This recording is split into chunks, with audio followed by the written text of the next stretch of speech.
The first box hit the porch hard enough to split the tape across the bottom.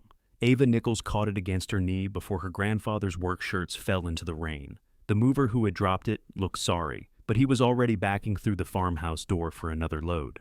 "Those were marked bedroom," Ava said. "We were told everything comes out." Water ran from the porch roof in steady ropes. Beyond the yard, Willow Creek Road had gone soft and brown. The fields were hidden behind low spring clouds, and the barn looked farther away than it really was. Ava set the box beside the others. There were 11 now, plus 2 kitchen chairs, her mattress, a floor lamp, and the cedar chest William had kept at the foot of his bed. Her Aunt Angela stood inside the screen door with a dry dish towel over one shoulder. She hadn't been cleaning. The towel was something to hold. "You can't leave those boxes there," Ava said. "The rain's blowing in." Angela looked toward the road instead of at her. "They'll be done soon." "That doesn't answer me." "Ava, please don't make this worse." Mark came through the hallway carrying William's old desk clock. He held it against his chest with both hands. "That's mine," Ava said. Her uncle stopped. "It was in the study. Grandpa gave it to me when I graduated. You don't have anything in writing. He handed it to me in front of both of you." Mark's mouth tightened. He had always done that before, saying something he wanted to sound reasonable. "The estate includes the contents of the house." Angela touched his arm. "Mark, it's a clock. It's listed with the furnishings." "It's a clock," Angela repeated. He looked from his sister to Ava, then placed it on the hall table, not on the porch with Ava's things, just on the table, as if the argument had been postponed. That was the part Ava would remember, not the rain, and not the movers carrying her life through the front door. She would remember that clock sitting behind Mark's elbow, still ticking inside the house where she was no longer allowed to sleep. 3 months earlier, Ava had still believed she would be staying. William Nichols died on a cold December morning, 4 days before Christmas. The snow hadn't started yet, but the ground was iron hard. Ava found him in his bed with one hand resting on top of the quilt. She knew before she crossed the room. Still, she called his name. She touched his shoulder. Then she called again, louder, because knowing a thing and accepting it are 2 different jobs. The ambulance came from Broken Bow. 2 volunteers entered first, carrying black bags and speaking in quiet voices. Ava stood in the kitchen while they worked. William's coffee mug was beside the sink with a dark line dried around the bottom. His boots were under the coat hooks. One had a broken lace he'd meant to replace. Angela arrived before the ambulance left. She came in wearing a wool coat over gray sweatpants and pulled Ava against her. "Oh, honey," she said. "Oh, Ava." Ava held on because Angela was there, and warm. For a few minutes, that was enough. Mark came half an hour later. He didn't hug anyone. He walked from the kitchen to William's bedroom, asked the ambulance crew 2 questions, then called the funeral home from the mudroom. He had always been the one who knew what form came next. Angela cried into paper towels. Ava sat at the kitchen table with William's cold coffee near her elbow. Mark found names, phone numbers, and an old insurance folder in the top drawer of the desk. Nobody spoke about the farm that day. For the next week, the farmhouse filled and emptied in waves. Neighbors brought ham, scalloped potatoes, dinner rolls, and more coffee than 3 people could drink. Catherine Mullins came from the next place down Willow Creek Road with a pot of beef stew. She was 71 and had known William longer than Ava had been alive. Catherine didn't tell Ava everything would be all right. She took off her gloves, washed the dishes, and put the clean plates where they belonged. At the funeral, Ava sat between Angela and Angela's grown daughter, Gabrielle. Mark sat on Angela's other side. When the minister talked about William's loyalty to family and land, Mark nodded once. Ava stared at her grandfather's hands in the photograph near the flowers. The picture had been taken by the barn. William was holding a fence staple between 2 thick fingers and squinting into the sun. Nolan Sherman stood near the back of the church. Ava hadn't seen him in more than a year. He'd worked beside William when he was younger, first doing summer jobs and later taking on repairs William's knees could no longer handle. Nolan now ran a small restoration business of his own.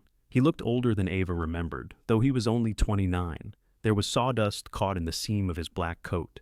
He waited until most people had left before approaching her. "I'm sorry," he said. "Thank you for coming. I should have come around more." Ava didn't know what to say to that. She had been thinking the same thing about herself, even though she lived in William's house and saw him every day. Grief had already begun finding small charges to bring against her. Nolan glanced at the photograph. He taught me to sharpen a chisel with spit and an old belt. That sounds like him. He also taught me not to do that in front of a customer. Ava almost laughed. The sound caught before it came out, but Nolan saw it. If you need something fixed, he said, call me. Nothing's broken. They both knew that wasn't true. 2 weeks later, Eric Lynch asked the family to meet at his office in Broken Bow. Eric had handled William's land papers, taxes, and estate planning for years.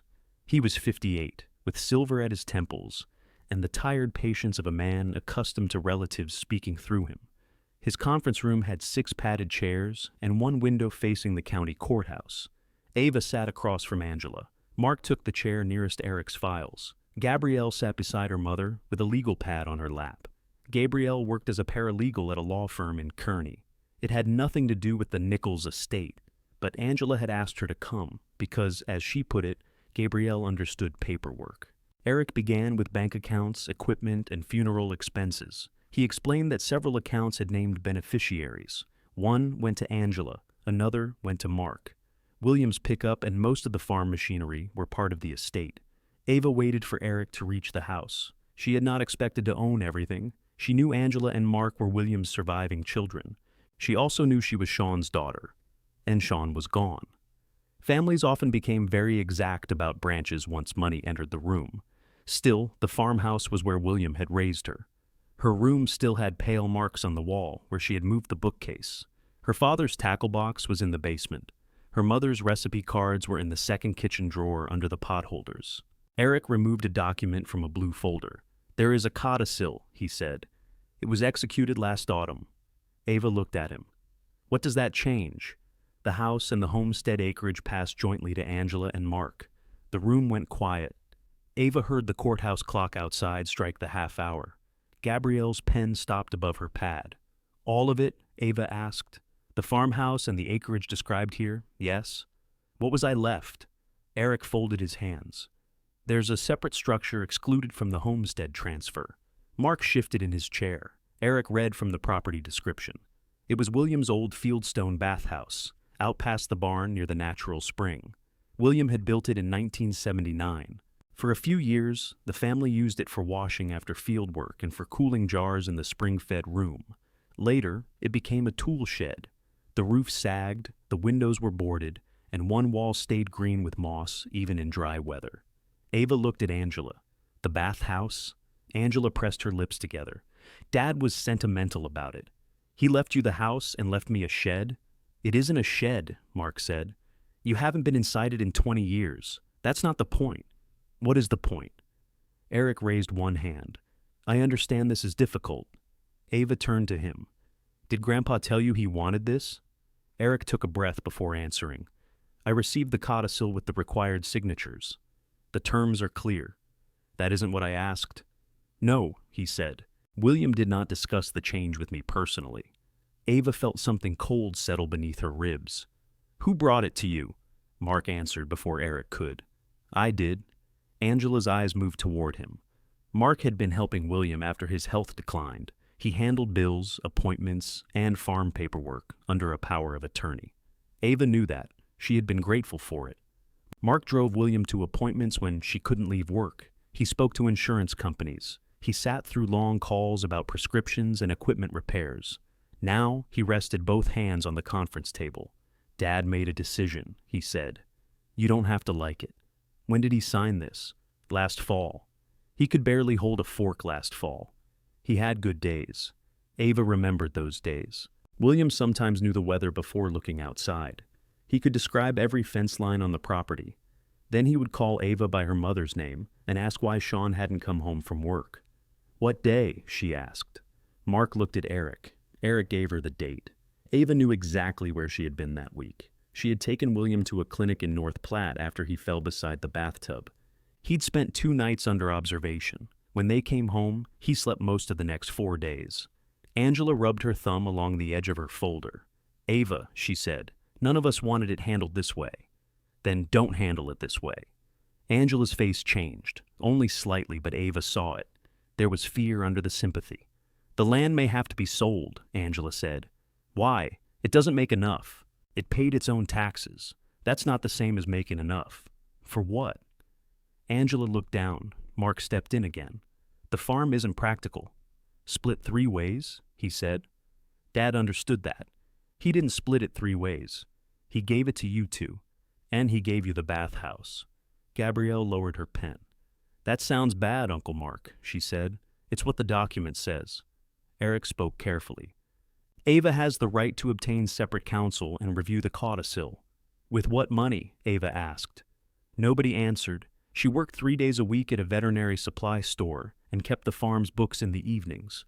William had covered the household expenses. Ava had some savings, but not the kind that survived a serious legal dispute. Angela reached across the table. Ava moved her hand before Angela could touch it. Do I have to leave the house? Ava asked. Eric looked at Mark and Angela. That depends on what the new owners intend. The words new owners hurt more than anything Mark had said. Angela began crying then, quietly and without wiping her face. We won't rush you, she said. You'll have time. Ava looked at Mark. He didn't promise anything. After the meeting, Gabrielle followed Ava into the parking lot. The wind pushed dry snow across the pavement in thin white streams. Ava, wait. Ava kept walking toward her pickup. I didn't know, Gabrielle said. You were sitting there. I mean before today. Mom told me Grandpa had changed some things. She didn't say he left you that building. Ava opened the truck door. Would it have mattered?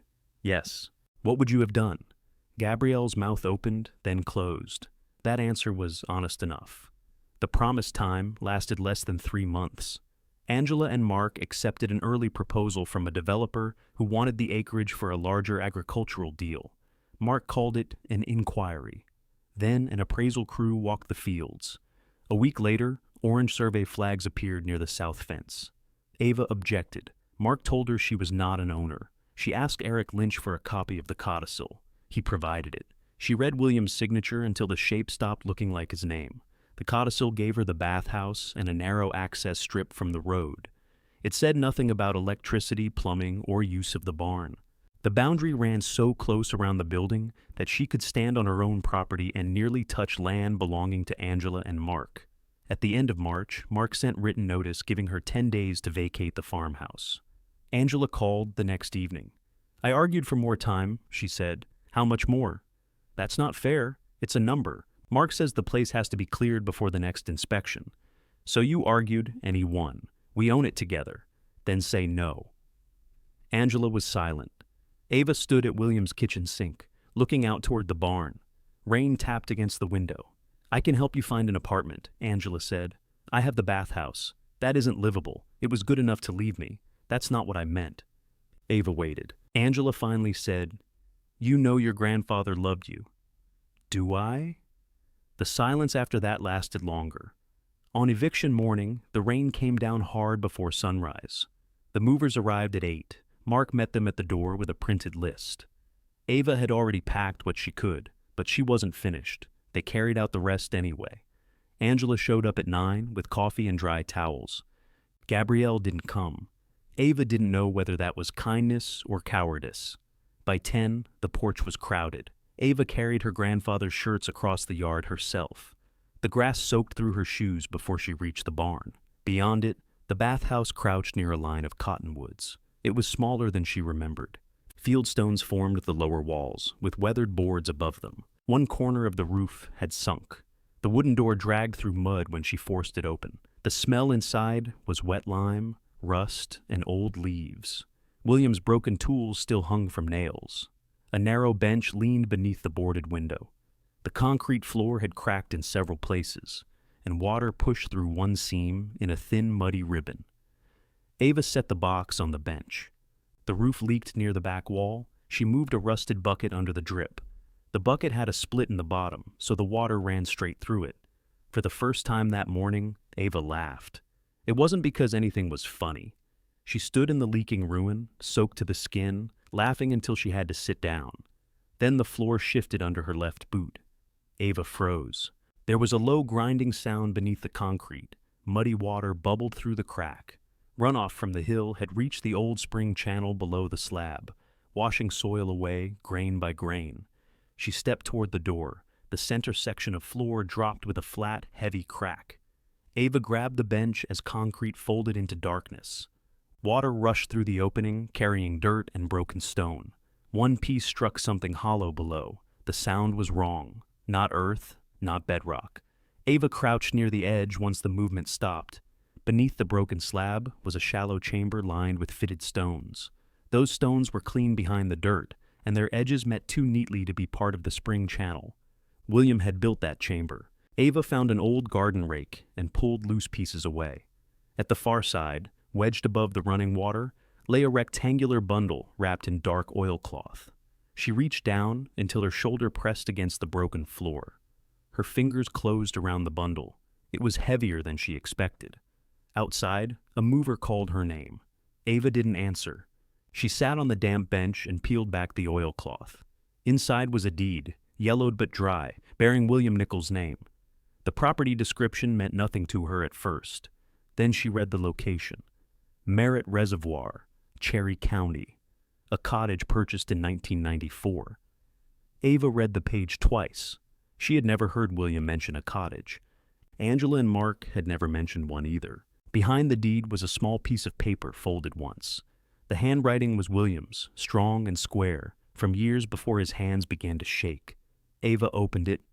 The cottage keeps what the house couldn't. She looked at the broken floor, then toward the open door and the farmhouse beyond the rain. Whatever William had hidden, he had expected someone to come looking. She folded the note and slid it behind the deed. The mover called again. "Miss Nichols, I'm here. We've got a cedar chest. Where do you want it?" Ava looked around the bathhouse. The bench was wet. The back corner leaked. Half the floor was unsafe. "Leave it by the door. Don't bring it inside." He appeared through the rain with the other mover behind him. They set the chest on 2 pieces of scrap wood. The younger man looked past Ava at the hole. "Did that just happen?" "Yes." "You need somebody to check that. The whole slab might go." "I know." He waited, perhaps expecting her to leave with them. Ava tucked the oilcloth bundle inside her jacket. "Anything else?" she asked. "Mattress and 2 chairs. Put them in the barn." The older mover shook his head. "We can't." The man at the house said nothing goes in the barn.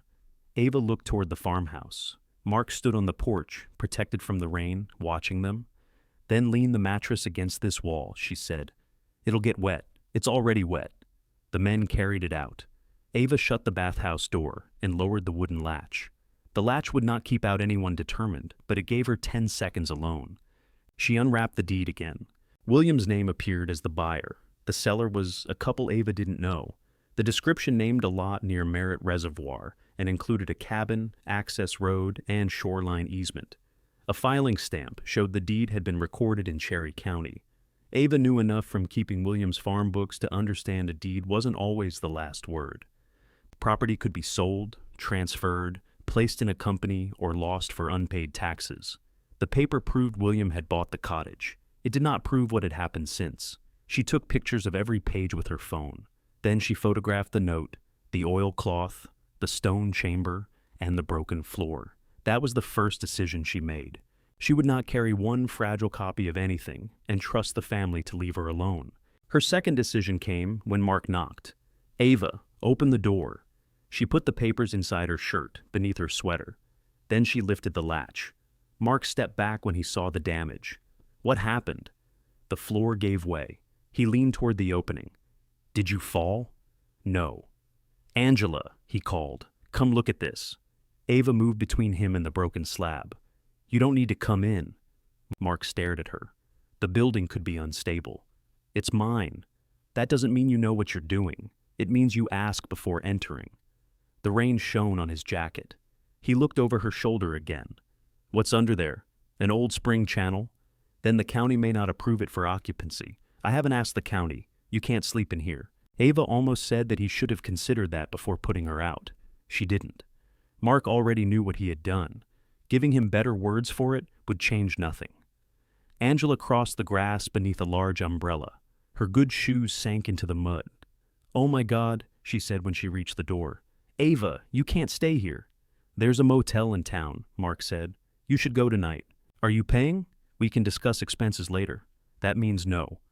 Angela looked at the cedar chest, the soaked mattress, and the box of William's shirts. Shame passed across her face. It didn't make her act. You can stay with me for a few nights, she said. Mark turned toward her. Angela noticed. What? Nothing? Ava noticed too. Mark did not want her alone with Angela. Thank you, Ava said, but I'm staying here. In that? Angela asked. In what Grandpa left me. Ava, please. You wanted the house cleared. It's cleared. Mark walked around the outside corner, inspecting the fieldstone wall. Ava followed him. He pressed one boot against the base as if testing it. Don't do that, she said. I'm checking for movement. On my building. You need to stop saying it like that. Like what? Like we stole something. Angela closed her eyes. Ava felt the hidden papers against her ribs. For one dangerous moment, she wanted to pull out the deed and watch Mark's expression change. That desire warned her to keep quiet. She did not know what the cottage was. She didn't know if William still owned it, or if it was a rotten cabin with back taxes larger than its value. Mark knew how to move paperwork. Angela needed the farm sold badly enough to turn Ava into a problem. Showing them a mystery before Ava understood, it would only give them a head start. I need a tarp, Ava said. Mark glanced at her, thrown by the change. What? For the roof. I also need the key to the access gate. The gate is part of the homestead. The access strip runs from the road to this building. There's no separate gate in the description. There's one road, Mark. He looked toward the farmhouse. Ava took out her phone. Should I call Eric and ask him how I'm supposed to reach my property? No need for that, Angela said quickly. Give her the key. Mark took a key ring from his pocket. He removed one brass key and handed it over. It opens the side gate only, he said. It does not give you access to the barn or house. I understand. And don't move the survey flags. I understand that too. His eyes stayed on her face.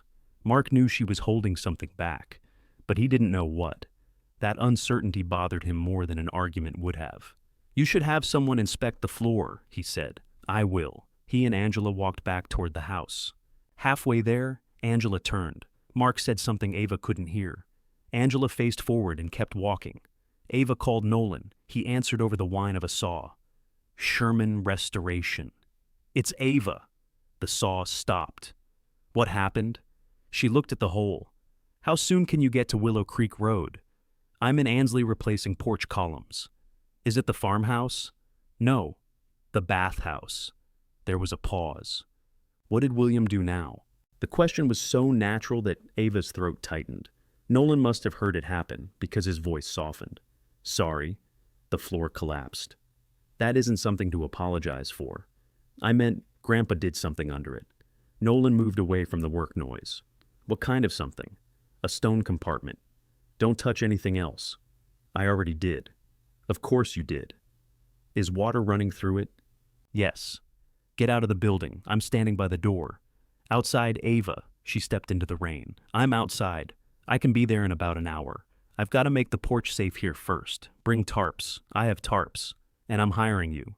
You don't know what I charge. I don't want this treated like a favor. Fine. We'll argue about my bill when I get there. He ended the call. Ava spent the next hour moving boxes under the narrow roof overhang. She found 2 plastic storage bins among her things and transferred William's shirts into them. The soaked cardboard sagged apart in her hands. The movers finished before noon. The truck left empty. Mark locked the farmhouse door. Ava stood beside the bathhouse and watched Angela's car follow Mark's pickup down the lane. Neither stopped. When Nolan arrived, he was driving a white work truck with a ladder rack and his business name on the doors. A utility trailer followed behind, carrying lumber meant for someone else's porch. He got out wearing a canvas jacket and a tool belt. You look terrible, he said. So does the building. The building looked terrible 20 years ago. He opened the rear of the truck and handed Ava a rain jacket. I have a coat. You have a sponge with sleeves. She put on the jacket. Nolan walked around the bathhouse before entering. He checked the roofline, pressed a level against the door frame, and crouched beside the mossy wall. Ava followed while he worked. Foundation hasn't moved, he said. Roof has.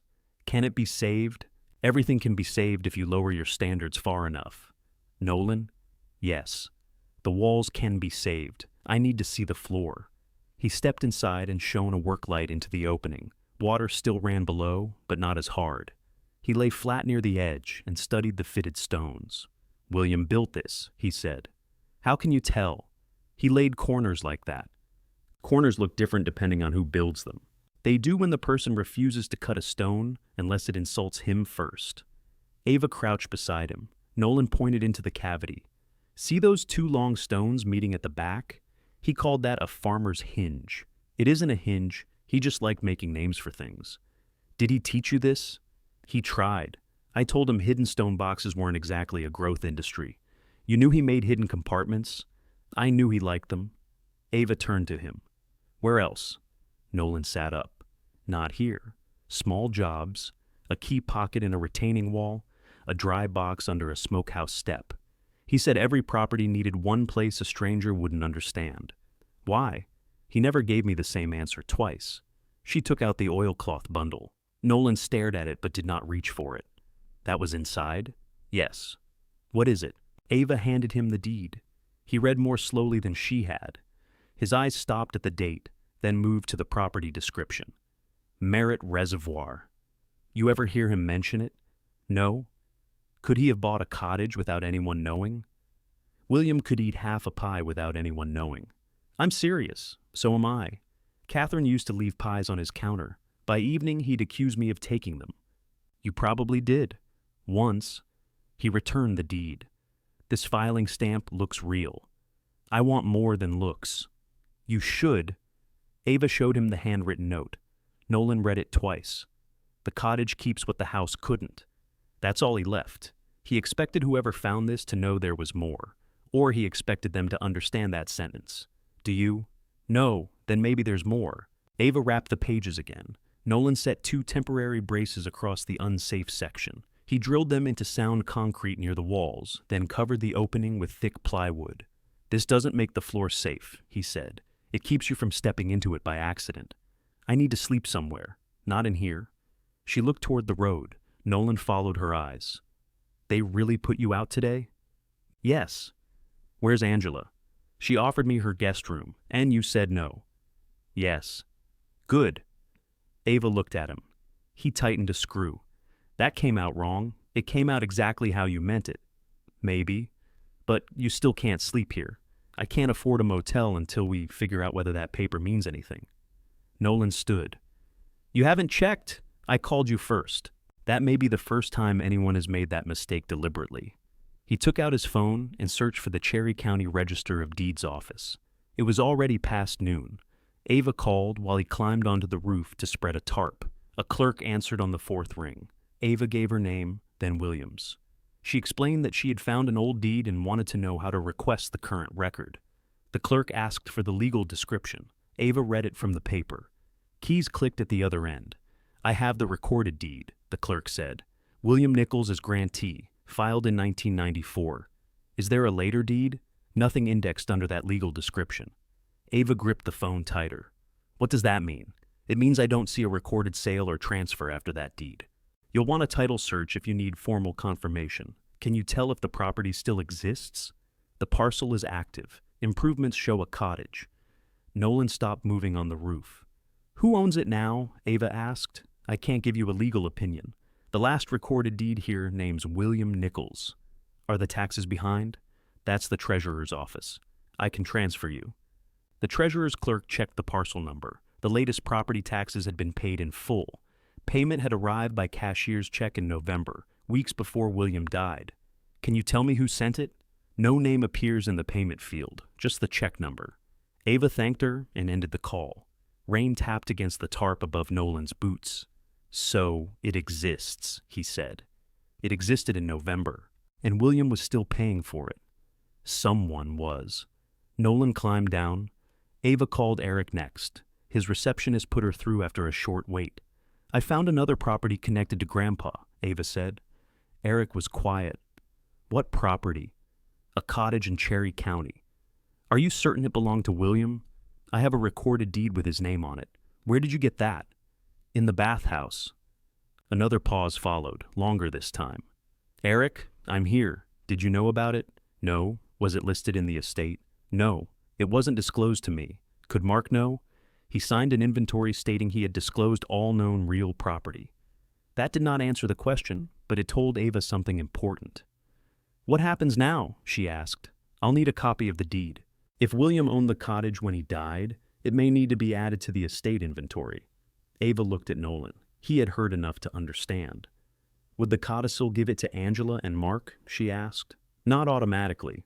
I would need to review the exact deed and the rest of William's estate documents. I'll send you a copy after I see the property. Ava, I advise you not to remove or alter anything there. I haven't even been there. Then don't enter until ownership and access are confirmed.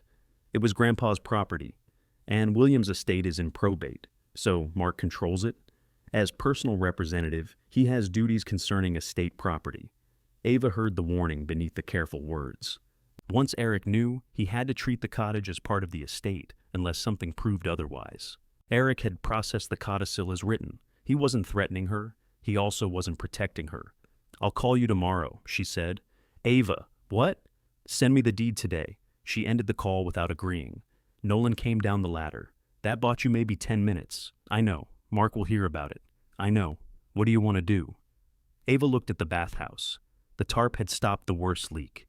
The plywood covered the open cavity. Her boxes sat under plastic, and the narrow access gate stood unlocked behind Nolan's truck. She had spent months waiting for somebody to explain how William could have chosen this for her.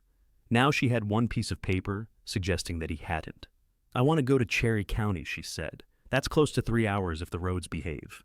Can you take tomorrow off? No. Ava's face fell. Nolan pulled out his phone. I can move the porch job to Friday if I finish bracing it tonight. My customer will be annoyed. She'll live. I'll pay for gas. You're paying for my time, remember? I remember. And tonight you're staying at my shop. There's an apartment above it. I'm not taking your apartment. I don't live there. I use it when winter roads are bad. I can stay here. You don't have a bathroom? It's called a bathhouse. It has not earned that name in several decades. Ava looked through the open door. Water dripped into the broken bucket. Fine, she said.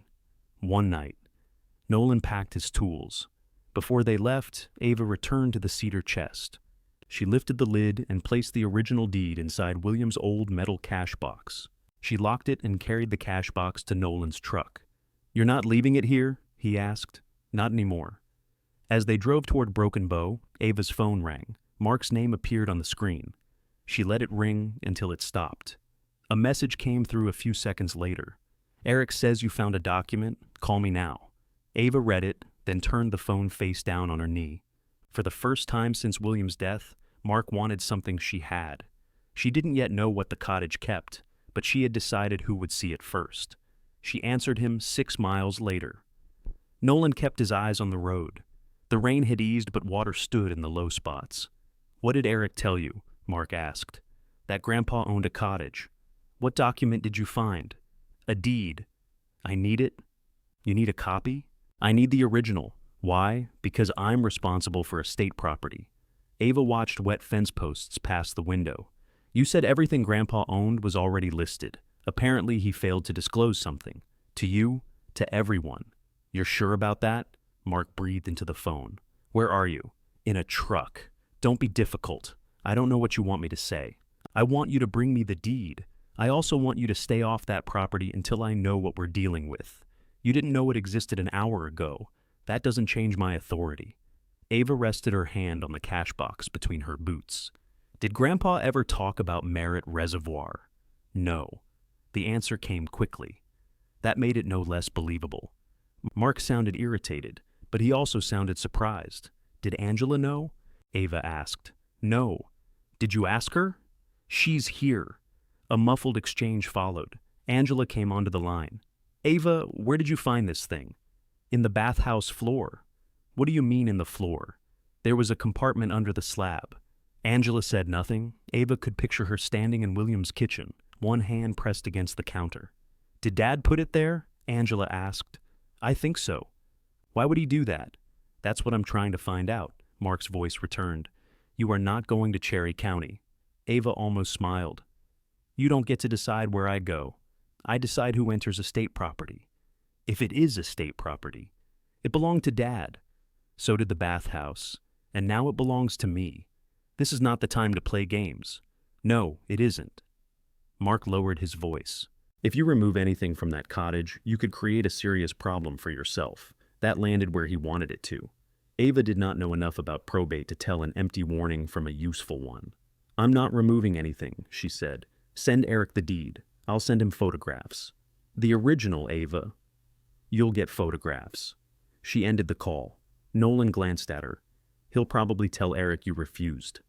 I did refuse. Just making sure you know. I know. She did not feel bold. She felt tired and underprepared. Mark had spent years making official calls for William. He knew which office to contact and which words made people cautious. Ava had one hidden deed, a wet mattress, and a borrowed rain jacket. Nolan turned into Broken Bow and drove behind a brick storefront near the edge of town. His shop occupied an old farm supply warehouse. Tall windows faced the street. The apartment above it had one narrow bedroom, a kitchen with mismatched cabinets, and clean sheets folded on a chair. Ava carried the cash box upstairs. You have food? Nolan asked. Do crackers count? Only if there's cheese. There isn't. He took 2 frozen dinners from the shop freezer. They ate at a small table while rain ticked against the window. Nolan spread a road map beside his plate. His phone had directions, but he said signal west of Valentine could be unreliable around the reservoir. Do you have an exact address? He asked. Just the legal description. That won't get us to a driveway. Ava searched the county parcel site. An aerial image showed a small roof among trees near the water. The access road branched twice and ended before reaching the parcel. There's no road name. There will be a fire number somewhere, if the sign is still standing. Nolan ate another bite, then frowned at the map. What? Ava asked. William used to take fishing trips up there. He told me he went to Calamus, usually, not always. You just said he never mentioned Merritt? He never mentioned owning anything there? But he came back from Cherry County with a stringer full of walleye one summer. Who went with him? Nolan leaned back, thinking. Catherine. Ava called her. Catherine answered with the television playing behind her. You're not sleeping in that bathhouse. Did Nolan call you?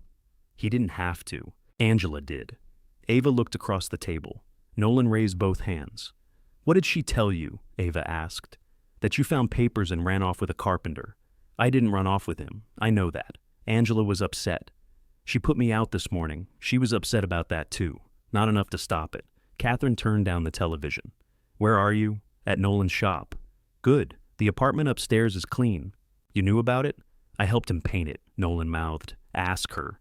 Ava did. Did you ever go fishing with Grandpa at Merritt Reservoir? The silence changed. Catherine didn't ask why. Yes, she said. Did he have a cottage there? He had a place. You knew? I knew he used one. I didn't know how he held it, and I didn't ask. Why didn't you ever tell me? It was William's place to tell you. He's dead. I'm aware. Ava stood and walked to the window. The shop yard below shone under the streetlight. I found the deed under the bathhouse floor. Catherine took that in without speaking. There was a note with it, Ava continued. It said, the cottage keeps what the house couldn't. Those exact words? Yes. Catherine let out a slow breath. I'm coming with you tomorrow, she said. You don't have to. I didn't say I had to. It's 3 hours each way, closer to 3.5, if Nolan drives like he has sense. Nolan heard that. I'm right here, Catherine. Then you heard me. Do you know how to get there? Ava asked. I know where William turned off. The rest may have changed. Do you have a key? I might. That was all Catherine would say. She arrived at the shop before 7 the next morning with a canvas bag, a thermos, and a ring of keys large enough to belong to a school custodian. The rain had stopped overnight. Clouds still covered the sky, and the air smelled like thawed soil. Catherine handed Ava a travel mug. Coffee, thank you. Did you send Eric the deed? Pictures? And Mark? Nothing. Good. Ava looked at her. Catherine opened the rear door of Nolan's truck. I didn't say hide it forever, she said. I said good. They drove north through the sand hills. The country opened around them, pale grass folded over low rises, cattle gathered near windbreaks, wet roads cutting straight toward the horizon. Catherine sat behind Ava and gave directions from memory. For the first hour, she spoke about ordinary things. A culvert had washed out near her north pasture. Her kitchen faucet needed a washer. Nolan promised to look at it, and she told him that promise was already 4 months old. Ava waited until they passed Thetford. When did you last go to the cottage? She asked. About 2 years ago. With Grandpa? Yes. Why? He wanted the porch checked. He didn't trust himself on a ladder anymore. Why did he take you instead of Mark? He didn't take me. I drove him. That isn't what I meant. Catherine looked out the window. Ava turned in her seat. You know something. I know many things. Most are dull. Not this? No? Nolan kept driving. Catherine rubbed one thumb over the handle of her bag. William asked me not to discuss the cottage unless he brought you there himself. He never did. I know. Why would he ask that? He said there were family matters he needed to put right. When? The last time we went? 2 years ago? Near enough. Ava faced forward again. William's health had already been declining. He still walked the farm every morning, but he needed a cane on uneven ground. Ava had asked him more than once whether his papers were in order. He always said Eric knew where everything was. Eric had not known about the cottage. What family matters? Ava asked. He didn't explain. You didn't ask? I did. He ignored me. That sounded like William. Near Valentine, they stopped for gas and sandwiches. Ava checked her phone. Mark had sent 3 messages. The first demanded the deed. The second said Eric would arrange an inspection of the cottage. The third told her again not to enter. Angela had left a voicemail. Ava listened beside the gas pump. I'm trying to keep this from turning ugly, Angela said. Mark is worried you'll damage something or take something that belongs to the estate. Just come home so we can talk. Come home. Angela used the phrase as though Ava still had one. She deleted the voicemail but kept the messages. They reached the reservoir in the early afternoon. Catherine directed Nolan onto a narrow gravel road, then onto a smaller track marked by a leaning post. The cottage appeared after the last turn. It was a low wooden building with faded green siding and a brown metal roof. Cottonwoods stood behind it. The reservoir showed through the bare branches, gray under the clouds. The place had not collapsed. That was Ava's first thought. Her second was that someone had cared for it. The weeds near the front steps had been cut the previous fall. Firewood sat under a covered rack. Metal shutters protected the lakeside windows. The cottage was old, but it was not abandoned. Nolan parked near the road. No other vehicles, he said. Catherine took her keys from her bag. Ava did not get out. What happens if Mark is right? She asked. If I'm not allowed inside? Catherine leaned forward between the seats. William gave me a key and told me I could enter whenever I wished. He never took that permission back. That protects you. Maybe. I'm not asking you to break a window. Nolan looked at the front steps. We can inspect the exterior while you decide. They walked around the cottage. A screened porch faced the water. One corner had settled. Several boards were soft near the steps, and one had lifted along its edge. Nolan pressed it with his boot. This needs work. Everything I own needs work, Ava said. Don't claim it yet. She knew he meant legally. It still hurt. Near the back wall stood an old hand pump with its handle tied down. Beside it was a concrete basin stained orange by minerals. Catherine rested her hand on the pump. William brought Sean here once, she said. Ava stopped. When? After your parents started talking about buying a place of their own. Ava waited. Catherine looked toward the reservoir. Your father was worried about the farm. Why? Angela wanted William to sell off the irrigated ground. Mark wanted control of the operation. There had been arguments for years. Ava knew there had been tension. She had never been told what it was about. What did Dad want? The water protected. What water? On the home place. Nolan's attention moved from the cottage to Catherine. Ava stepped closer. What does that have to do with this cottage? I don't know if it has anything to do with the cottage. I know what Sean said to William. You heard him? Yes. Catherine's voice remained steady, but her grip tightened around the pump handle. It was shortly before he died, she said. Sean came to my house looking for William. They sat at my kitchen table. He told his father that if anything ever happened to him, the water on the home place had to stay with you. Ava could hear wind moving through dry cottonwood leaves. Why me? Because you were his daughter. What exactly did he say? Catherine met her eyes. He said, make sure the water stays with Ava, not the family name. Ava looked down at the wet soil around the basin. She had spent years believing her father left nothing unfinished because he never expected to leave. Now there was a request, spoken at Catherine's table, that William had carried for the rest of his life. Did Grandpa agree? She asked. He said he would handle it. How? He didn't say. Did you tell Eric? I had nothing to give him except a conversation. William never showed me a document. Did Angela know? She knew Sean and William had argued with Mark over the farm. She may not have known about that promise. And Mark? He wasn't there. Ava sat on the edge of the concrete basin. The cottage was real. William had kept paying its taxes. Catherine had carried a promise from Ava's father for nearly 18 years. None of it explained why the farmhouse had gone to Angela and Mark. It made the codicil harder to understand, not easier. Nolan walked back to the screened porch.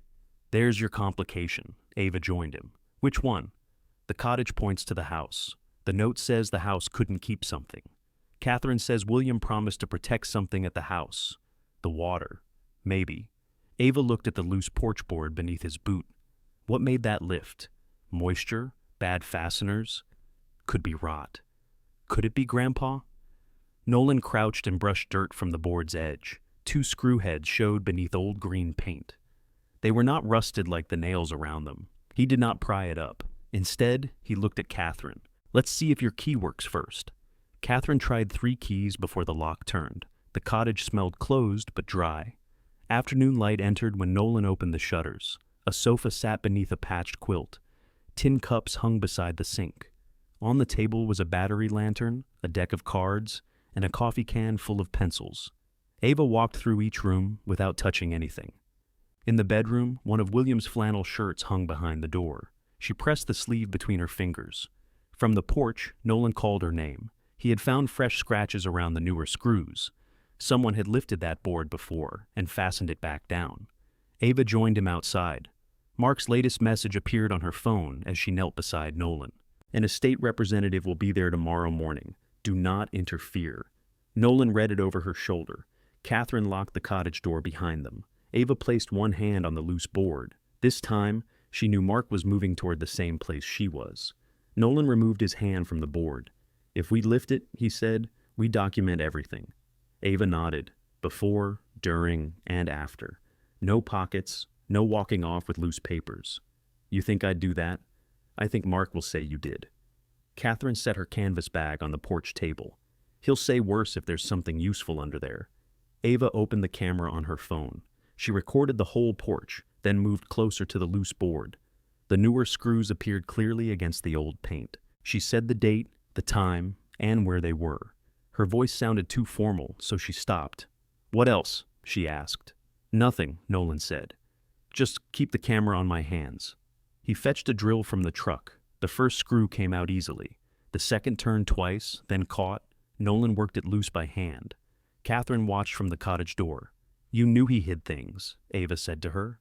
I knew he kept things where other people didn't. That sounds like the same thing. It wasn't always paper.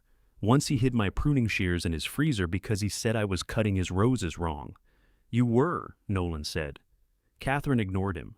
Nolan lifted the board from one end. The underside was clean compared with the boards around it. Beneath it sat a narrow wooden tray between the porch joists.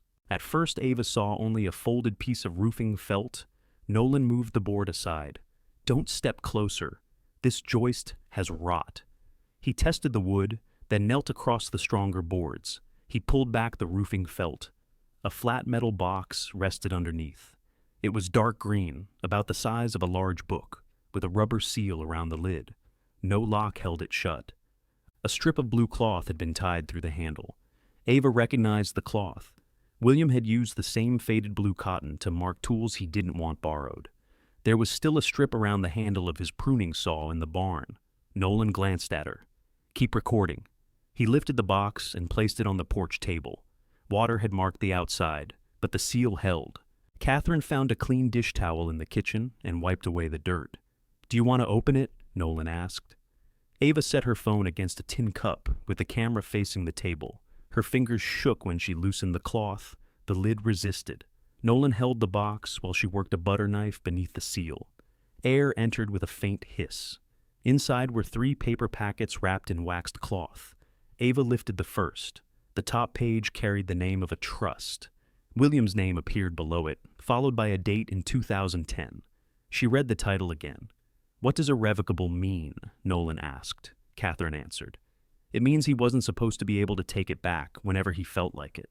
Supposed to? It depends on what the document says. Ava turned the page. The words were dense, but the names were not. William Nichols was listed as the person creating the trust and its first trustee. Ava Nichols was named as the sole beneficiary. She sat down. Nolan reached toward the papers, then stopped before touching them. Ava, I'm reading. Her eyes moved too fast. She made herself begin again. The trust described the homestead acreage on Willow Creek Road. A schedule attached at the back listed the farmhouse, outbuildings, natural spring, access rights, and all water interests connected to the land. There was no mention of Angela, no mention of Mark. Under the successor provisions, Ava became trustee after William's death, provided she was legally competent and willing to serve. Nolan leaned over the opposite side of the table. Does that say what I think it says? I don't know. It says your name. I can see that. Catherine pulled out a chair and sat beside her. Read the property schedule out loud. Ava did. Her voice failed on the word sole beneficiary. She cleared her throat and continued. The second packet contained a deed transferring the homestead from William personally to William as trustee of the Nichols Homestead Trust. A county recording stamp appeared on the first page. The date was 2 weeks after the trust had been signed. Ava looked toward the water. He didn't own the farm personally, she said. Catherine remained careful. The trust may have owned it. Then how could he leave it to Angela and Mark? He couldn't, Nolan said. We don't know that yet. The words came out sharper than Ava intended. Nolan nodded and stepped back. She had believed William had cut her out. The belief had hurt, but it had been simple. He changed his mind. He chose his surviving children. He left Ava the building nobody wanted. Now those same facts no longer fit together. If the trust was real, the codicil did not merely seem cruel. It tried to give away property William had already placed beyond his own estate. Ava opened the third packet.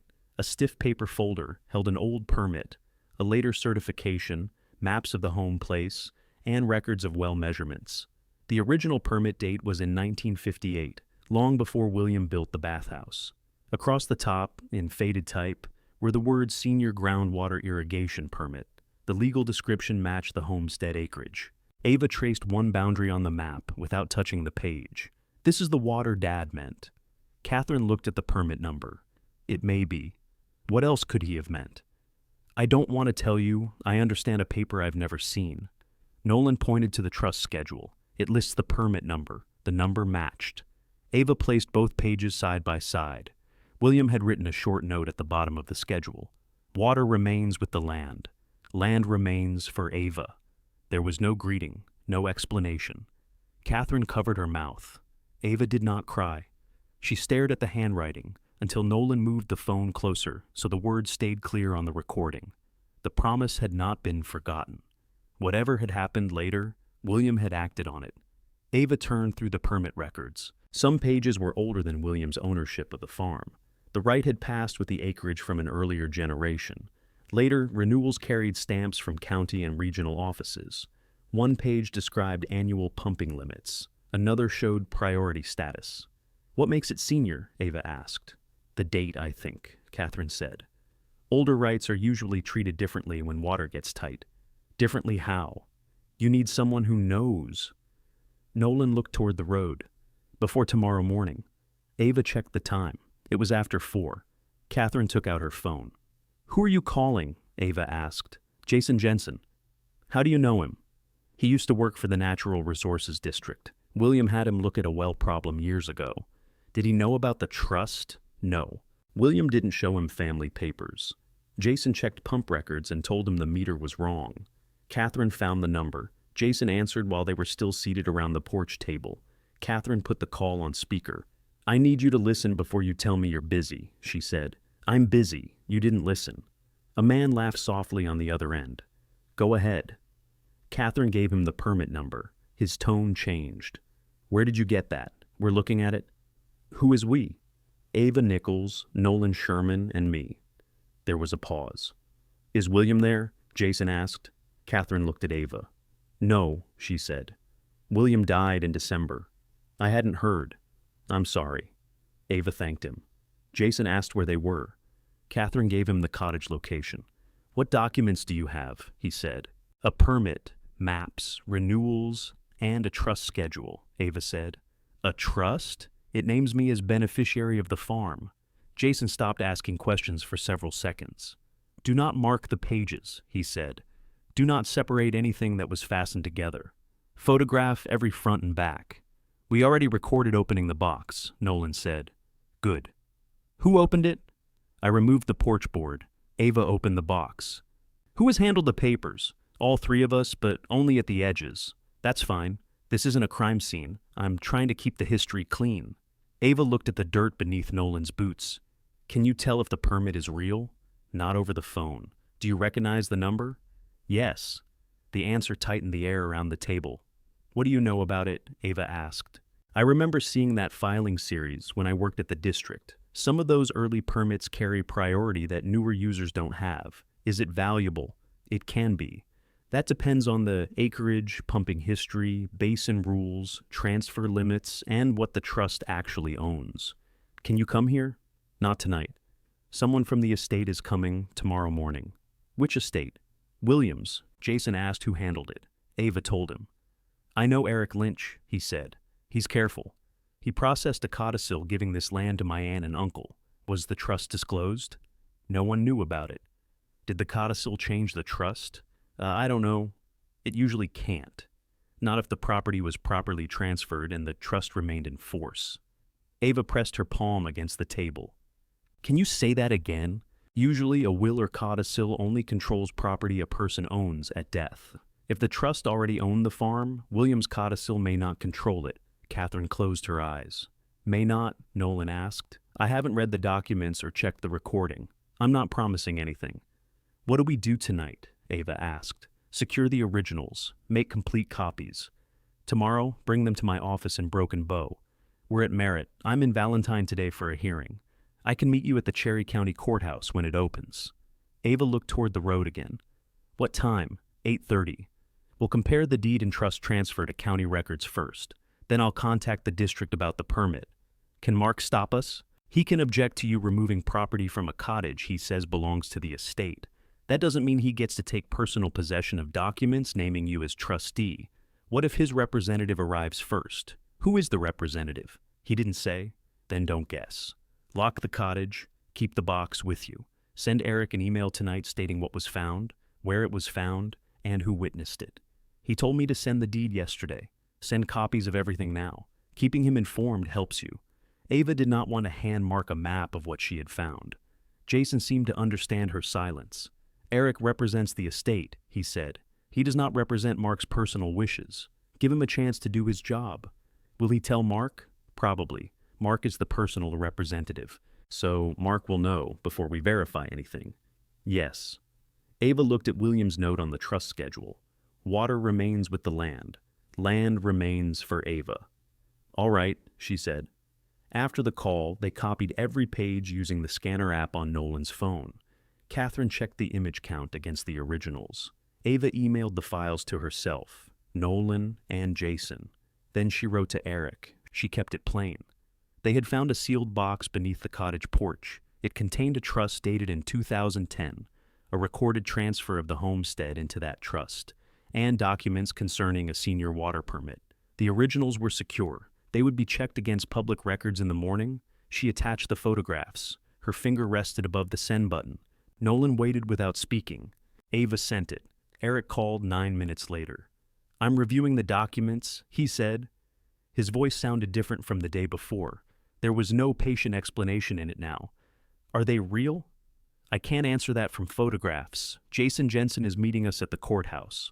That's appropriate. Did you know Grandpa had a trust? No. Should you have known?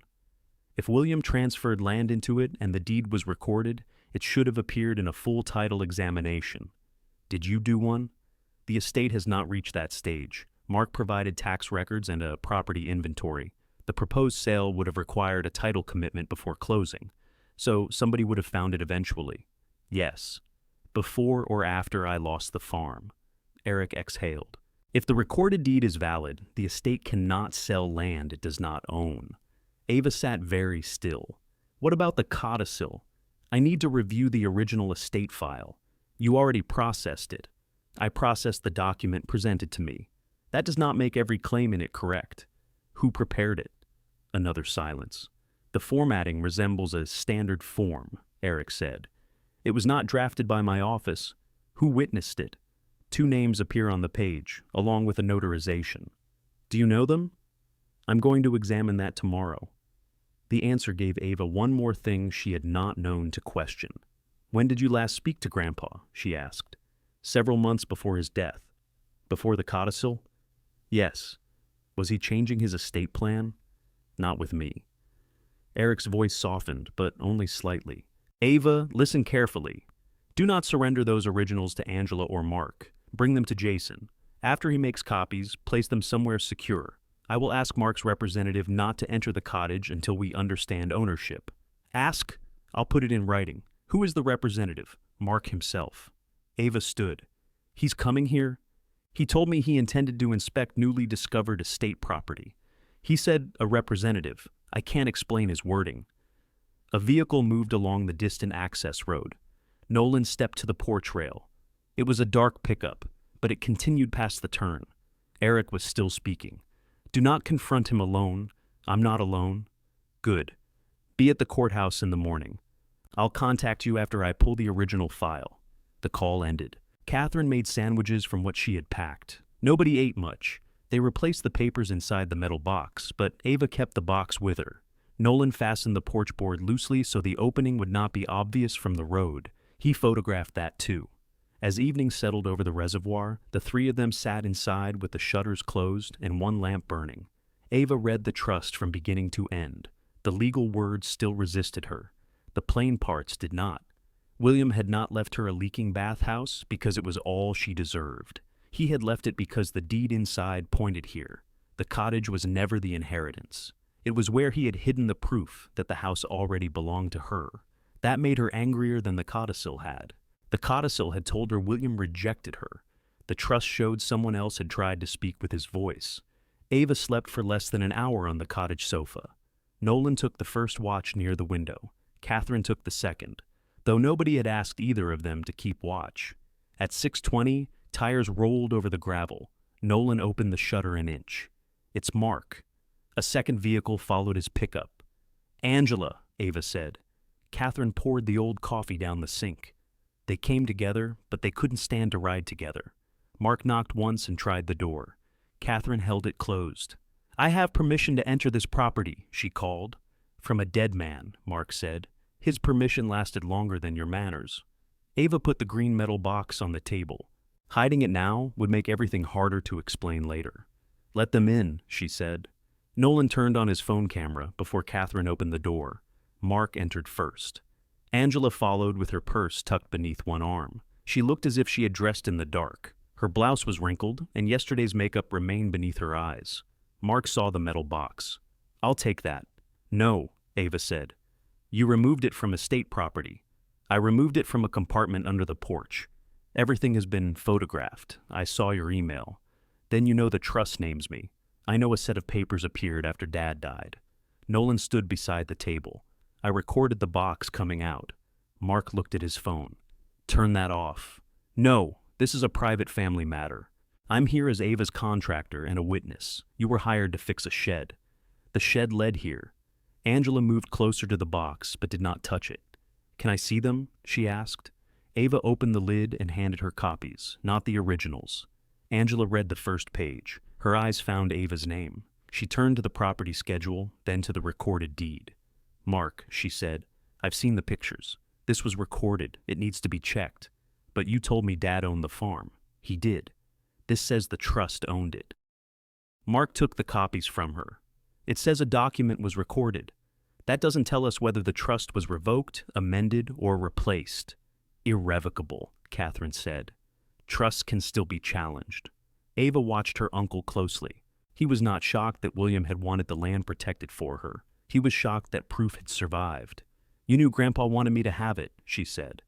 Mark's gaze stayed on the papers. I knew Dad had ideas about keeping the farm together. For me. For Sean. Ava felt her shoulders stiffen.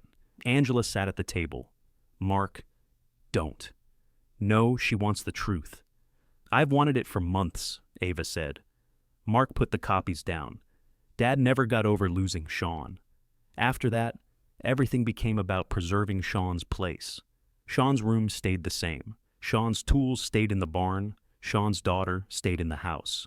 I lived there because my parents died. I know why you live there. Then don't say it like Grandpa chose me to punish you. Mark looked toward the window. Catherine had heard pieces of this argument for years. William had loved all three of his children, but love had never made them equal in Mark's mind. Sean had liked the farm. He understood the wells, stayed through harvest, and asked William what needed doing before he asked what he would inherit. Mark remembered every time William trusted Sean first. He forgot the times Sean stayed late to earn it. After Sean died, that old competition had nowhere honest to go. Ava became the place Mark put it. You obtained the power of attorney, Ava said. Dad needed help. You controlled his bills. I paid them. You handled his appointments. Because you were working. I was working and caring for him. So was I. When did you first see this trust? I didn't. She studied him. You expect me to believe that? I knew Dad had done some estate planning after Sean died. I never saw this document. Angela turned in her chair. You told me there was no trust. I told you Eric didn't have one. That isn't the same thing. Mark's jaw moved. Ava said, when you made the codicil, did you ask if there was one? I didn't make it. You brought it to Eric. Dad signed it. Who prepared it? Mark did not answer. Angela stood. Who prepared it, Mark? I downloaded a form. The room became very quiet. You told me Dad's advisor prepared it, Angela said. I said it followed estate language. You said it had been handled. It was handled. Ava gripped the back of a chair. You wrote the terms. I filled in what Dad wanted. Did he tell you to leave me the bathhouse? He said you were attached to it. I used it as a tool shed. He said you liked the stonework. Nolan gave a short, disbelieving breath. Mark faced him. You weren't there. Neither was Eric, Ava said. Dad signed it. When he was sick, he understood me. Did he understand the paper? Mark stepped closer. Your grandfather wasn't helpless. I didn't say he was. That's what all of you were suggesting. He had good days. He knew the farm needed one decision maker. You and Angela were joint owners. I would have managed the sale. There it was, not we, not Angela and I. Mark had not wanted half a farm. He had wanted the authority to decide what happened to all of it. Angela heard it too. You said we'd decide together, she said. We did decide. You called the developer before Dad died. Mark turned toward her. Ava had not known that. Angela pressed both hands against her purse.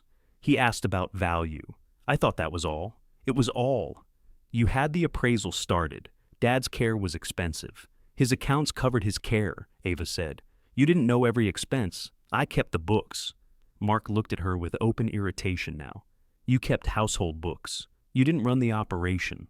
You weren't running it either. The fields were leased. And badly. Catherine stepped away from the door. You wanted control of the water. Mark's eyes flicked toward the permit packet. He had not known the documents were hidden here. He had known the land had water. Everyone in the family knew the irrigated acres mattered. What he had not known was how William had protected them, or what the old priority might be worth. I wanted control of the farm, he said. For what? Ava asked. To stop Dad from making everything about Sean's line. The answer did not sound planned. Mark looked almost relieved after saying it. Angela sank back into the chair. Ava saw the whole shape then. Mark had handled William's papers because someone had needed to. Over time, needing access became believing he deserved authority. He found no trust in Eric's file, so he treated that absence as permission. He downloaded the codicil, filled in the terms he believed corrected William's favoritism, and placed it before a sick man. Whether William understood what he signed remained unanswered. Why Mark had done it did not. You weren't protecting the farm, Ava said. You were correcting Grandpa. He was wrong. That wasn't your decision. Someone had to make one. Angela began gathering the copies. Ava stopped her. Why did you agree? Angela lined the pages twice. I believed William had signed it. That isn't what I asked. Ava, not here. Where? The house you put me out of? Angela closed her eyes. Mark said, leave her alone. Ava turned on him. You don't get to protect her from the question. Angela placed the papers on the table. I need the sale, she said. Why? I'm behind. On what? Everything. The word came out quietly. Angela had refinanced her house, then used credit cards to cover ordinary bills. She had borrowed again when the payments grew. Nobody had forced her to do it, and no single disaster explained it. She had spent years keeping up the appearance that her life was stable. By the time William's health failed, she owed more than she could manage. The developer offered enough, Angela said. My share would clear the loans and leave something. So you let Mark put me out. I thought Dad had made the decision. You wanted to think that. Angela did not deny it. Mark walked toward the door. None of this matters until the documents are authenticated. It matters to me, Angela said. We can talk outside. No. He stopped. Angela opened her purse and took out a folded paper. I brought this for Ava. Mark stared at it. You didn't tell me that. I didn't need your permission. She placed the paper on the table. It was a typed offer to buy the Bathhouse parcel and the Merritt Cottage from Ava for $15,000.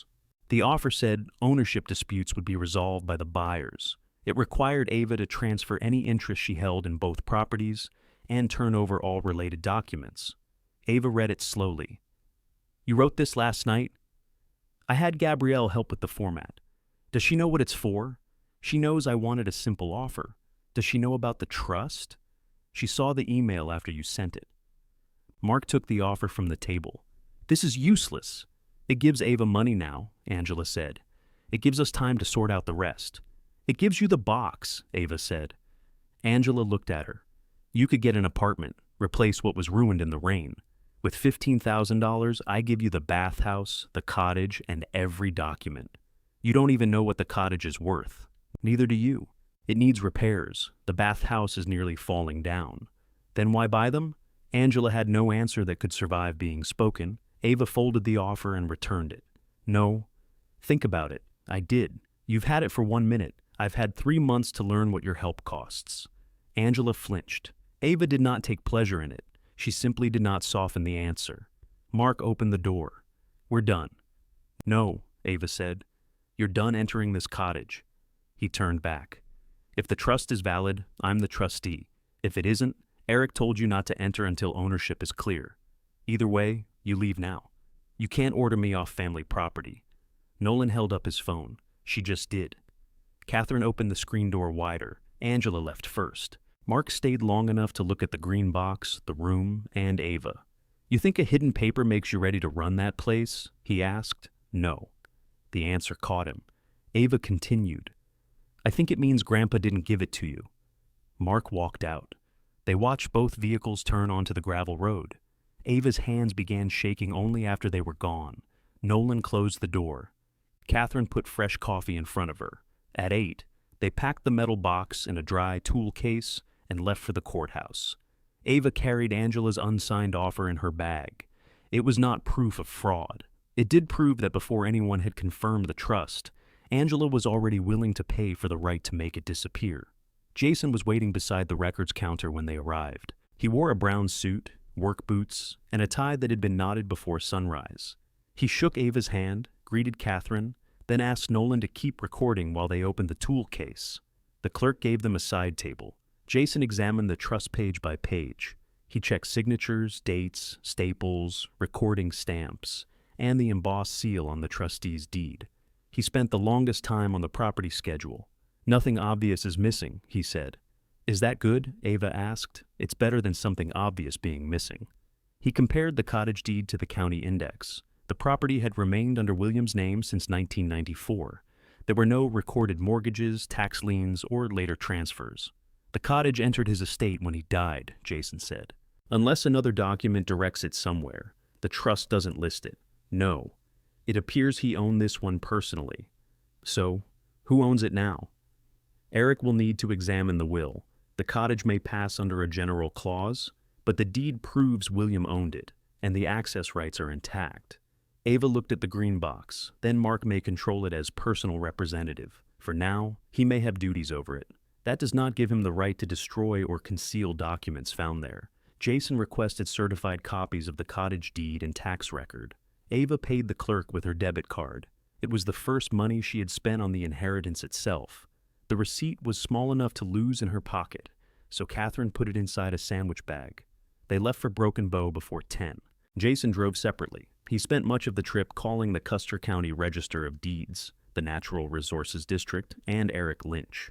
When they reached his office, a certified image of the homestead transfer was waiting in his secure email. His office occupied the second floor above an insurance agency. Maps covered one wall. They showed wells, streams, district lines, and blocks of irrigated land in different colors. Ava placed William's recorded trustee's deed beside the county copy. The page numbers matched, so did the filing stamp and legal description. Jason checked the trust registration and leaned back. This transfer was properly recorded in 2010, he said. The homestead went into the trust. Ava held the edge of the desk.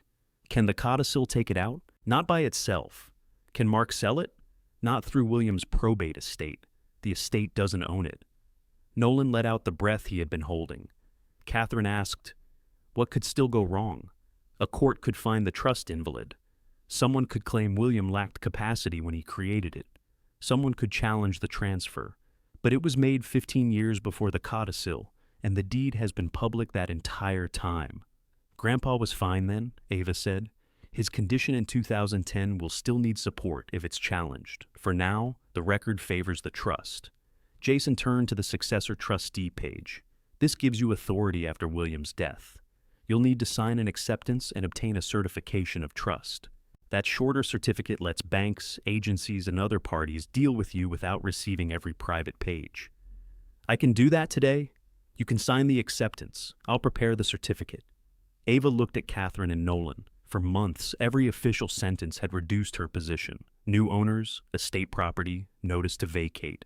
Now Jason was telling her there was a document she could sign because William had already chosen her. Prepare it, she said. Jason's assistant witnessed Ava's signature. A notary from the insurance office downstairs came up and recorded the meeting in her log before stamping anything. She checked Ava's identification, watched her sign, then had her write her name in the book. Ava noticed every step. Mark's codicil had a notary seal, too.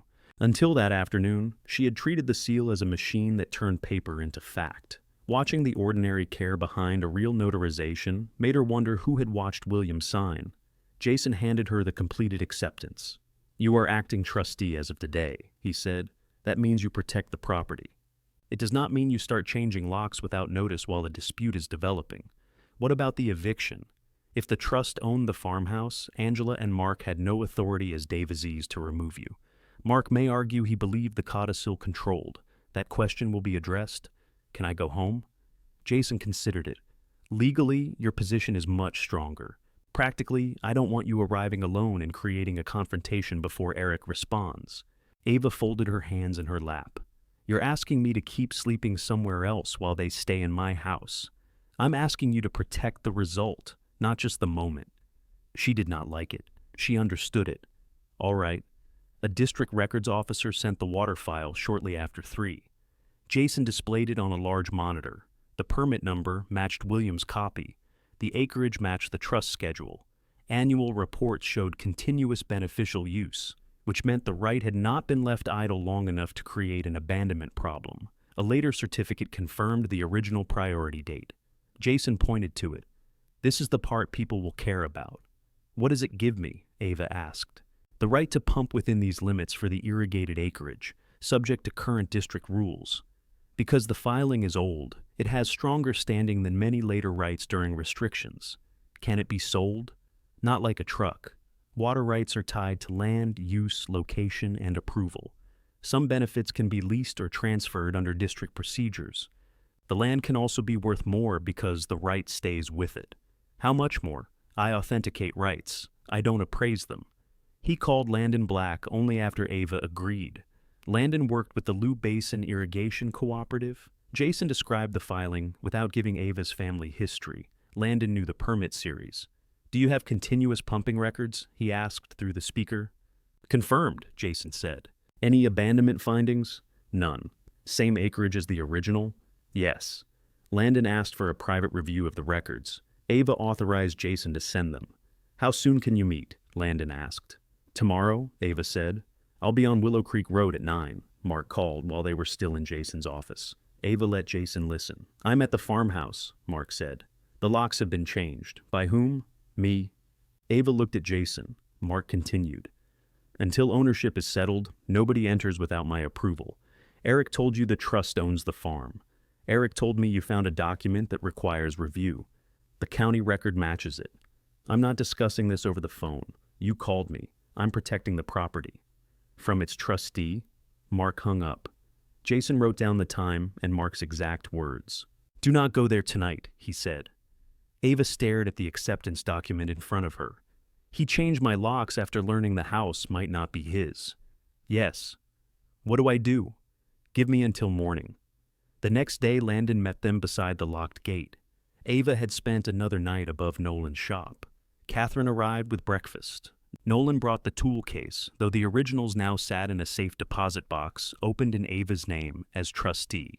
Landon was 38, broad-shouldered and dressed for muddy fields. He carried a tablet and a rolled map. Mark had locked the main drive, but Ava's key still opened the narrow side gate leading to the bathhouse. They walked from there along the boundary. Landon inspected the spring, well locations, meter records, power service, and irrigated ground. He asked Ava how the land had been farmed. "It's leased to 2 local growers," she said. "Grandpa kept enough pasture for his own cattle until he sold them. Do you plan to keep farming?" "I plan to keep the place." "That's a different answer. It's the one I have." They sat inside the bathhouse because Mark would not open the farmhouse. Nolan had shored the damaged slab and covered the roof with a second tarp. Water still ran beneath the cavity, clear now that the rain had passed. Landon spread his map on William's old bench. "The cooperative has newer permits and less security during dry years," he said. "A senior right like this can support a long-term lease arrangement, if the district approves the use. You want my water. We want part of the available benefit. You keep ownership. We pay for approved access over a fixed term. What happens to the home place? That depends on the terms you accept. I won't dry it out. I wouldn't advise you to." He handed her a written preliminary appraisal. The cooperative valued the homestead and long-term benefit of the senior water, right at more than $1,400,000. The figure assumed continued lawful use and a negotiated lease, not a sale of the farm. Ava read it twice. Angela had offered $15,000 for the bathhouse and cottage together. The developer had treated the homestead as ordinary acreage. Mark had called the permit family property without knowing its priority. This was the first outside professional figure attached to what William protected. Nolan whistled under his breath. Catherine said, "Does that number belong to Ava, or is it something your cooperative hopes she'll believe?" Landon accepted the question without offense. "It's supported by comparable lease values, land productivity, and risk reduction. I'll give Jason the calculations." Ava asked, "If I sign, who gets the water? Member farms within the approved area. Large farms? Some. Only large farms? No." She looked at the spring running below the broken floor. "I want the home acreage supplied first. I want drought protection written in. And if smaller family farms are restricted, they don't go to the back because someone bigger can pay more." Landon made notes. "That will reduce the maximum return." "Then reduce it. You haven't agreed to lease." "No." "I'm telling you what agreement I would consider." Landon rolled up the map. "That's enough for me to draft terms." After he left, Ava gave the appraisal to Jason, but asked him not to release it. The trust was verified, her authority was signed, the water right was active, senior, and valuable. None of that had yet been presented in a courtroom or offered at a public sale. For the moment, the proof belonged only to the people William had led to it, and Ava intended to keep it secure until Mark had nowhere left to move it. Mark filed his petition before noon. He asked the probate court to approve the developer's contract, confirm his authority over the homestead, and prohibit Ava from entering any building except the bathhouse. He described the trust as an unverified document removed from a cottage belonging to William's estate. The proposed sale would close in 30 days. Jason read the filing at his desk while Ava sat across from him. He knew a title search would find the trust, she said. That's why he's asking the court to decide first. Can he do that? He can ask. Will the developer wait? The contract gives them 30 days to close. Mark is trying to settle ownership inside that window. Ava read the petition again. Mark stated that William had personally directed the codicil. He said William remained competent on the signing date. He also claimed the trust had been abandoned because William continued treating the farm as his own. Grandpa lived there, Ava said. Of course he treated it like his. A trustee can live on trust property. Then why write this? Because Mark needs an argument. Eric called while they were still reviewing it. I did not prepare this petition, he said. Mark retained separate counsel for the sale issue. Do you still represent the estate? Ava asked. For routine administration, yes. On this dispute, I'm a witness to what was presented to me. Did you tell him the trust record matches? I did, and he filed anyway. Yes. Eric sounded more tired than defensive now. The court set a status hearing for Friday, he said. A full evidentiary hearing will follow. I've requested that no closing occur until ownership is decided. Will Mark agree? He's opposing the request. Friday morning, the courthouse hall filled before the doors opened. Most people were there for unrelated matters. A few had heard about the Nichols filing because court records were public. Someone had posted a photograph of the Bathhouse online, taken from Willow Creek Road after the rain. Ava saw it on Gabrielle's phone. Mom hates that picture, Gabrielle said. It's my building. That isn't why she hates it. Across the hall, Angela stood beside Mark. Her purse matched her shoes. She looked prepared for church, except she kept checking the elevator. Nolan and Catherine waited near a window. Jason spoke quietly with Eric. Mark's new attorney carried 2 thick binders. Mark had found money for a legal fight once control of the farm was at risk. Ava wore a plain navy dress borrowed from Catherine. The certified trust record and water file were in Jason's case. Landon's appraisal remained locked in Jason's office. They had decided not to present it at the status hearing. A number could distract from ownership. It could also tell Mark exactly how much pressure to apply. The courtroom was smaller than Ava expected. Wooden benches faced a raised desk. The county seal hung on the wall. Nobody whispered once the judge entered. Mark's attorney spoke first. He called the Cottage documents late-discovered papers of uncertain origin. He said Ava had removed them from property under estate control and now used them to interfere with a lawful sale. Jason stood. The trust conveyance is a certified county record, he said. Its origin is not uncertain. This is not the evidentiary hearing, the judge said. You'll both have time. Mark's attorney asked that the sale process continue during the dispute. The developer had spent money on surveys and planning. Delay could cost the estate a ready buyer. Jason asked the court to preserve the homestead until the trust claim was heard. The judge looked toward Mark. Mr. Nichols, did you know of this trust before the Cottage documents were found? Mark stood. No, Your Honor. Did you know William Nichols had previously planned to leave the property for Ava Nichols? I knew my father had discussed several possibilities over the years. Did you prepare the codicil now, offered for probate? Mark's attorney touched his arm, but Mark answered. I prepared the form at my father's direction. Ava sat still. He was making the same choice again, only now a court reporter recorded it. The judge asked, Were you present when he signed? Yes. Was he alert? Yes. Did he understand that the farmhouse and acreage would pass to you and your sister? He understood completely. Angela looked at the floor. The judge turned to her. Ms. Nichols-Burton, do you join your brother's request to proceed with the sale? Angela glanced at Mark. Then she looked at Ava. I do, she said. Do you accept his account of your father's wishes? Angela swallowed. Yes. Gabrielle's head lifted sharply. Ava said nothing. Catherine had told her, William sometimes mistook one day for another in his final months. Ava had clinic records showing how weak he was during the signing week. Jason had the recorded trust. None of that was presented yet. Mark believed the hearing was about speed. He wanted the court to see confidence, agreement, and a clean family decision challenged by a disappointed granddaughter. Ava let him finish building that picture. Mark's attorney asked for authority to continue surveys, title work, and sale preparation. He also asked the court to keep Ava out of the farmhouse and barn. She has already removed documents, he said. We cannot know what other estate records she might disturb. Ava leaned toward Jason. The records are mine. I know. He's using the lock change against me. I know. Jason rose when it was his turn. Ava will respect temporary access limits if the records are preserved, he said. We request that no party remove, destroy, alter, or relocate documents from the farmhouse, barn, cottage, or bathhouse.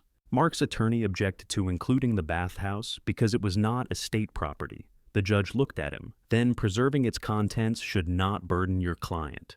The order was entered. Sale preparation could continue, but no deed could be delivered before the evidentiary hearing. The hearing was set 2 days before the proposed closing. That left 28 days. Outside the courtroom, Mark spoke to a reporter near the courthouse steps. Ava could not hear every word, but she heard him say William's wishes were clear. Angela tried to leave through the side entrance. Gabrielle followed her. Mom. Not here? You told the judge Grandpa understood everything. He did. You weren't there when he signed. Mark was. That's not what the judge asked. Angela stopped near the stairwell. Whose side are you on? Gabrielle looked toward Ava, then back at her mother. I thought I was helping you file what Grandpa decided. That is what you're doing. Did you know Uncle Mark downloaded the form? Angela's face tightened. This isn't the place. You keep saying that. Mark came through the door and told them it was time to go. Gabrielle did not leave with them. She stood in the hall until the elevator doors closed. Then she approached Ava. What clinic was Grandpa at during the signing week? She asked. North Platte. Was he there on the date? He came home the day before. Who was the notary? The name is on Eric's copy. Gabrielle nodded. What are you thinking? Ava asked. I'm thinking our firm would never accept a notarized estate document without checking the journal if the signer's condition was questioned. Can you check it? The notary may give me a copy if I explain I'm reviewing a family filing. If not, Jason can request it formally. Does your mother know? No. Gabrielle looked back toward the closed elevator. Don't tell her yet. A week passed before Gabrielle called. During that week, Mark used every part of the court's order that favored him.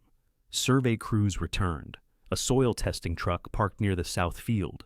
He installed new locks on the barn and posted a notice beside the main gate stating that entry required permission from the personal representative. He could not remove records, but he could block Ava from reaching them. Angela went to Catherine's house on a Sunday afternoon. Ava learned about it that evening while helping Nolan replace rotted boards along the bathhouse roofline. She wanted me to clarify my memory, Catherine said. Clarify how? She asked whether Sean might have said the water should stay with the family, not with you. That isn't what he said, I know. What did you tell her? That my hearing was excellent that year. Nolan passed Ava another roofing screw. Did she threaten you? He asked. No. She cried. Catherine held the ladder steady. She said Mark would blame her if the sale failed. She said she'd lose her house if she couldn't clear her debts. Ava tightened the screw until the washer flattened. Did she ask you to lie? She asked me to remember something more convenient. That was close enough. Gabrielle arrived after dark 2 days later. She parked beside Nolan's truck and crossed the grass carrying a large envelope. Angela's car was not with her. Ava met her at the bathhouse door. You shouldn't leave your lights on, Gabrielle said. They can see this place from the farmhouse. Mark isn't staying there. He was tonight. Nolan lowered the plywood cover over the floor cavity. Catherine stood from the bench. Gabrielle handed the envelope to Ava. Inside was a scanned page from a notary journal. The entries covered the entire week around the codicil date. Each meeting listed a signer, identification method, document type, time, and signature. William's name did not appear. Ava checked the date again. Could there be another book? She asked. I asked. There isn't. Did the notary remember Grandpa? Gabrielle shook her head. She wouldn't discuss memory. She only confirmed the log is complete. Does Mom know you have this? No. Did Mark? No. Gabrielle looked around the bathhouse as if the stone walls might answer for her. I helped Mom organize the probate papers, she said. I made copies. I trusted the seal because Eric had processed it. So did I. I should have checked sooner. You didn't know? I work with these filings every day. At a different law firm for people you aren't related to. Gabrielle gave a tired laugh. That may be the problem. Ava studied the page. A missing journal entry did not alone prove who had falsified the notarization. It did prove that Mark's sworn account had a hole in it. He had just told the judge William signed a properly witnessed document while fully aware of its meaning. Why bring it to me? Ava asked. Gabrielle looked toward the dark farmhouse. Because he made Mom stand beside him and call it Dad's decision. Then he stood in court and made it sound clean. Your mother still joined the sale. I know. There was no request for forgiveness in Gabrielle's face. That made Ava more willing to believe her. Jason came to the bathhouse within half an hour. Eric arrived shortly after him. Eric compared the log to the codicil copy. He checked the notary commission number and seal. Then he sat on William's old bench. I relied on this notarization, he said. I processed the codicil in good faith. Ava waited. Eric looked at Gabrielle. Will you testify about how you obtained the log? Yes. He turned to Ava. I'm notifying the court and all parties in the morning. I'll request that the evidentiary hearing be moved forward. Will Mark know we have it? He must receive the evidence before the hearing. Not tonight? No. Ava placed the log copy beside the trust certificate and land and sealed appraisal. Mark had entered court believing the codicil was the strongest paper in the room. He had committed to every part of it in front of a judge. By morning, he would learn that Ava had finally checked the one page he thought nobody would question. The courthouse moved the hearing to the following Tuesday. Mark arrived with both binders. Angela sat beside him. Gabrielle chose a bench behind Ava, close enough to be seen and far enough from her mother to make the choice clear. Nolan and Catherine sat together. Jason arranged the certified trust record, water permit, and notary log on the counsel table. Eric waited near the witness chair. Mark's attorney tried first to exclude the journal. Jason stood. The copy is certified by the notary. Ms. Burton can explain how it was obtained. The judge admitted it. Gabrielle walked to the witness chair. Her voice shook when she gave her name, but it steadied when Jason asked about her work. Why did you examine the notarization? He asked.